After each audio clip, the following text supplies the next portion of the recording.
네, 안녕하세요. 분기쌤입니다. 자, 이번 수업 시간에는 교란수열. 되게 생소한가요? 교란수열. 그래서 한 번씩은 들어본 사람도 있고,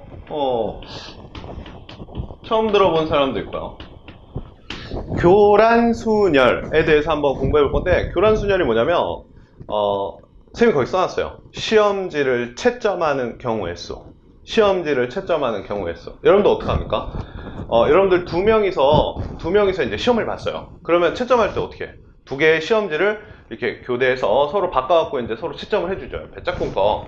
그때, 그러면 두 명이 시험 봤을 때 어떻게 해요? 채점하는 경우의 수는 몇 가지뿐이 없어요. 한 가지뿐이 없어요. 서로 바꿔서 채점하는 경우. 자기가 자기 거 채점하면 안 되죠. 다 맞다고 할 거 아닙니까? 그래서 두 명이서 이제 시험을 봤을 때는 한 가지. 근데 우리가 골치 아픈 게 있어요. 셋이 시험 봤어요. 세 명. 여러분들 세 명이서 시험 보잖아. 종종. 학교에서 세 명이 시험 봤어. 세 명이 시험 봤을 때 채점해야 돼. 그럼 몇 가지 다 나올까? 그건 그래. 그건 뭐 어렵지 않을 것 같아. 그 두 가지가 나와요. 근데 우리가 네 명이 시험을 봤어. 네 명이. 네 명이 시험을 봤어. 근데 채점하는 경우에 서 몇 가지야? 이제부터 골치 아파진단 말이죠. 뭐 심지어 50명이 시험을 봤어요. 50명이 시험을 봤는데 이거 채점하는 경우의 수를 한번 세보세요. 이러면 거의 뭐 포기 상태죠.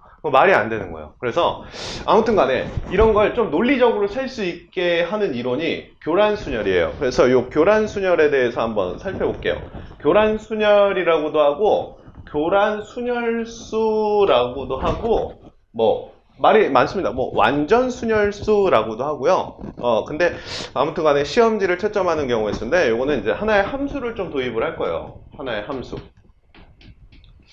자, 어떤 함수를 한번 얘기할 거냐면 요런 함수를 얘기할 거예요. x집합을 하나 그릴 건데 x집합에 1이라는 게 들어있고 x집합에 1이라는 게 들어있어요. 이제 x에서 x로의 함수예요. 그래서 x로의 함수를 이렇게 만들어 볼 거고 그때 이제 어떤 얘기를 하는 거냐면 여기 함수 f예요. 함수 f인데 함수 f에다가 1을 넣었어요. 1을 넣었는데 1이 되면 안 돼 이런 경우의 수를 세라는 거죠. 어처구니 없죠. 함수를 만들어야 되는데 1을 넣으면 1이 되면 안 돼. 즉 1이 1로 가면 안 돼 이런 경우의 수를 세보라 이거예요.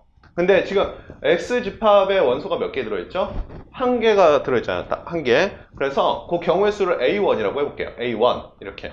그래서 x집합의 원소가 한 개일 때 요걸 만족하는 함수의 개수를 세보세요 하면 여러분들 쉬워요. 불가능, 없다 이렇게 얘기할 수 있죠. 그래서 조금 더 확장해 볼게요. 이제 이렇게 해볼게요. 자, x집합에 원소를 몇 개 넣어볼까요? 두 개 이렇게. x집합에 원소를 쌤이 두 개를 넣어볼게요. 그래서 이제 f 이런 함수를 만들었어요. 그러면 이제 어떻게 되겠어요? 어떤 걸 만족하면 안 돼요? f1은 뭐가 되면 안 되고 1이 되면 안 되고 f2는 뭐가 되면 안 되고 2가 되면 안 되고 자 이런 거를 동시에 만족해야 되는 거예요. 요거를 좀 고급스럽게 쓰면 또 이렇게도 많이 씁니다. f에다가 i를 넣었을 때 i가 나오면 안 돼 이렇게 그러면서 i는 뭐 이런 거 1과 2 이렇게 뭐 같은 말입니다. 아무튼 간에 1은 1로 가면 안 되고 2는 2로 가면 안 돼요. 그러면 그 경우의 수를 뭐라고 할까요? A2라고 할 거예요. A2. 어렵지 않다. 1은 어디로만 가면 되냐? 2로만 가면 되고 2는 1로만 가면 되고 더 이상의 케이스 없습니다. 그래서 이 경우의 수 몇 개예요? 한 가지. 여기까지 쉽단 말이죠. 여기까지는 이제 바보도 풀 수 있어. 근데 이제부터가 문제예요. 이제 F의 원소의 개수, X의 원소의 개수가 몇 개로 늘어나는 거예요? 3개로 늘어나요. 큰일 났습니다, 이제. X의 원소의 개수가 3개로 늘어나요. 그래서 이건 좀 설명을 위해서 이제 한 쌍을 더 그릴게요. 이렇게. 자, 설명을 위해서 선생님이 한 쌍을 좀 그려보겠습니다. 이렇게. 한 쌍을 더 그려서, 이렇게 1, 2, 3. 이게 같은 뭐 그림이에요. 그림인데, FF. 한번 해볼게요. 똑같습니다. FI는 뭐가 되면 안 된다? FI는 i가 되면 안 된다. 이런 거 한번 세보려고 합니다. 자, 그럼 이제 요 녀석들이 우선 첫 번째 주인공입니다. 요 녀석들이 첫 번째 주인공인데요. 1이 갈 수 있는 경우의 수가 있어요.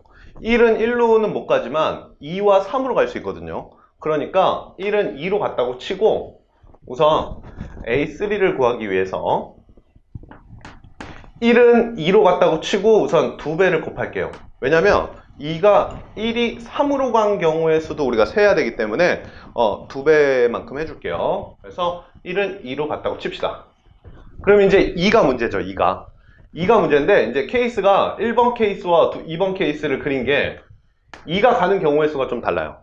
2가 1로 간 경우를 한번 살펴볼게요. 2가 1로 간 경우는 뭐냐면 3과 3을 대응시키는 거죠. 3과 3을 대응시키는 건데 잘 보시면 알겠지만 3과 3을 대응시키는 방법은 불가능해요. 없어요. 그죠?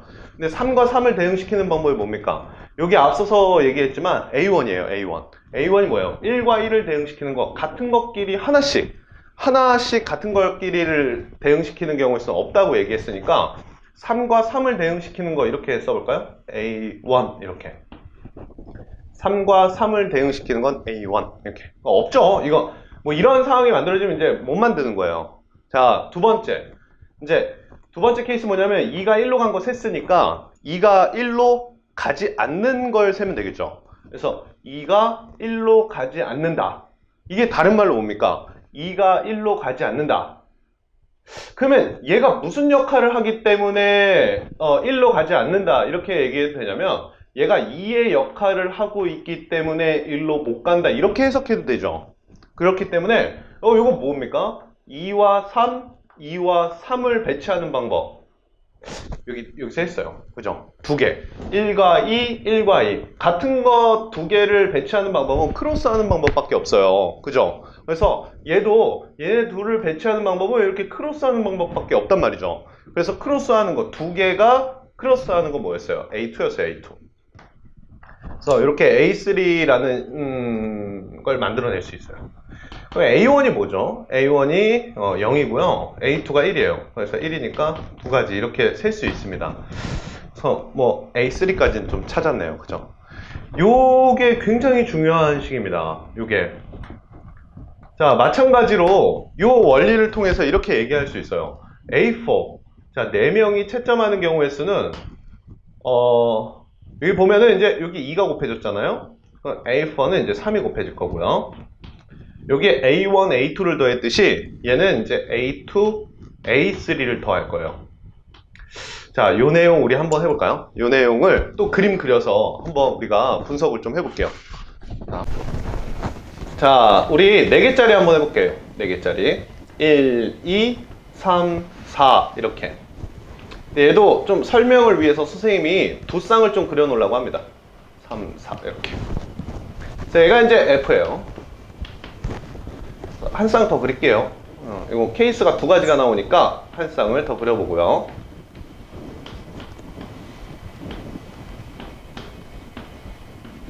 이렇게 해서 F. 자, 첫 번째 한번 해볼게요. 지금 이 경우의 수를 세는 게 A4입니다. A4.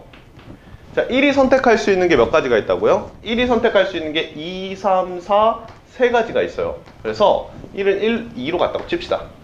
예, 2로 갔다고 치자고요. 그 다음에 이제 여러분들이 연구해야 되는 게 뭐냐면 2가 어디로 가는가, 그 다음 녀석은 어디로 가는가인데 1로 갔다고 칩시다. 그런 경우가 1번 케이스예요. 그 다음 2번 케이스는 뭐예요? 2가 1로 가지 않는 겁니다. 그러니까 2가 1로 가지 않는 거. 그러니까 얘가 무슨 역할을 하기 때문에 절로 가지 않는다고 봐도 돼요. 얘가 2의 역할을 하고 있기 때문에 얘는 1로 안 가는구나 이렇게 생각해도 무방하단 말이죠. 그러고 나서 세볼 건데 그럼 이 3, 4, 3, 4를 대응시키는 거니까 두 개짜리의 교란 순열이다 이렇게 생각할 수 있죠. 이거나 아니 뭐 이런 경우다 라고 치면요 2, 3, 4, 2, 3, 4 세 개짜리의 교란 순열수다 이렇게 얘기할 수 있어요. 그죠? 그렇기 때문에 아까 A2가 몇이었어요? 한 가지였고 A3 몇 가지였어요? 두 가지였죠? 그래서 두 개 더하면 총 9가지다 이렇게 정리하시면 너무 좋을 것 같습니다. 그래서 이거의 원리는 뒤에 것까지 계속 쓰여요. 그래서 원리 간단하게만 정리해볼까요? A1이 0였고요. 그 다음 A2가 몇이었냐면 1이었고 A3가 2였고 A4가 9예요. 여러분들 요 네 가지 여기 앞에 1, 2, 9는 뭐 1은 외울 거 아니지만 그래서 A3, A4는 외워놓으시면 되게 좋아요. 그래서 요거 좀 더 해볼게요. 그럼 A5는 어떻게 되는가? 규칙이 있어요. 규칙이 있는데 요 숫자보다 하나 작은 걸 쓰는 거예요. 요 숫자보다 하나 작은 걸 쓰시고 요 두 개를 더해요. 앞에 거 두 개를 더하면 11이죠. 그래서 44 이렇게 가시면 됩니다. 그러면 A6는 어떻게 되겠어요? A6는 요거 숫자보다 하나 작은 거 쓰시고 얘랑 얘랑 더하시면 됩니다. 앞에 거 두 개 더하면 뭐예요? 53이다. 이렇게 해서 정리를 할 수 있다 이거죠. 그래서 여기까지 정리하시고요. 다음에 아래쪽에 나와 있는 문항 하나 같이 풀어볼게요.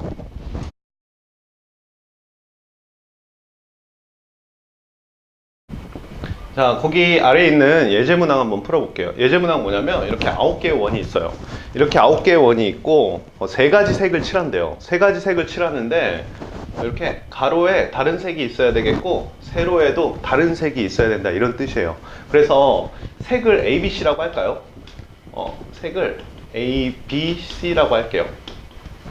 그래서 첫 줄에는 그냥 놓을 수 있어요. 첫 줄에는 이렇게 해서 A, B, C 이런 식으로 놓을 수 있는데 첫 줄에 놓는 방법은 A, B, C 있고 A, C, B 있고 뭐 C, B, A 있고 이렇게 해서 첫 줄에 놓는 방법은 이제 3팩이에요. 요거는 어렵지 않죠? 첫 줄에 놓는 건 3팩인데 이 아랫줄에 놓는 거 있죠. 노란색 라인에 놓는 게 되게 중요해요. 요 노란색 라인에 놓을 때 보시면 알겠지만 얘와 다른 걸 놔야 돼요. 그죠? 마치 이런 겁니까? 1은 1을 놓으면 안 되고 2는 2를 놓으면 안 되고 3은 3을 놓으면 안 된다. 이런 원리예요. 이게 이제 교란순열이다 이거죠. 그래서 A 아래는 A가 오면 안 되고 B 아래는 B가 오면 안 되고 C 아래는 C가 오면 안 된다. 이게 다른 말로 뭐예요? 여기에 배치하는 경우의 수를 뭐라 부르는 거예요? A3 이렇게 보는 거죠. 그래서 요 아래다가 배치할 수 있는 3개짜리 교란순열수를 쓰라 이거예요. 그래서 몇 가지가 있어요. 2가지가 있다고 했는데 요거는 암기하는 게 좋죠. 여러분들 외워놓으면 좋습니다. 그래서 여기 뭐 B가 오는 경우, 여기가 뭐 C가 오는 경우, A가 오는 경우 이렇게 해서 여기 배치하는 게 이제 2가지가 있어요. 그 다음 이제 맨 아래 보시면 맨 아래는 어렵지 않아요. A가 오고 B가 왔으니까 여기 다른 거 C밖에 안 되죠. 얘는 이제 자동으로 결정되는 상황이에요. 여기도 B, C니까 A고요. 얘는 이제 B가 되겠죠. 얘는 자동으로 결정된다 이거죠. 자동으로. 그래서 얘는 우리가 경우의 수를 셀 수가 없어요. 딱 한 가지 반이 없으니까 맨 아랫줄은 한 가지예요. 그래서 이거 전체 몇 가지예요? 12가지 이렇게 이제 수를 세는 방법이 있습니다. 그래서 요거 하나 알아두시면은 4개짜리도 나오니까 우리 준비해 보시면 좋을 것 같습니다. 자, 교란순열은 여기까지 정리하시면 될 것 같고요.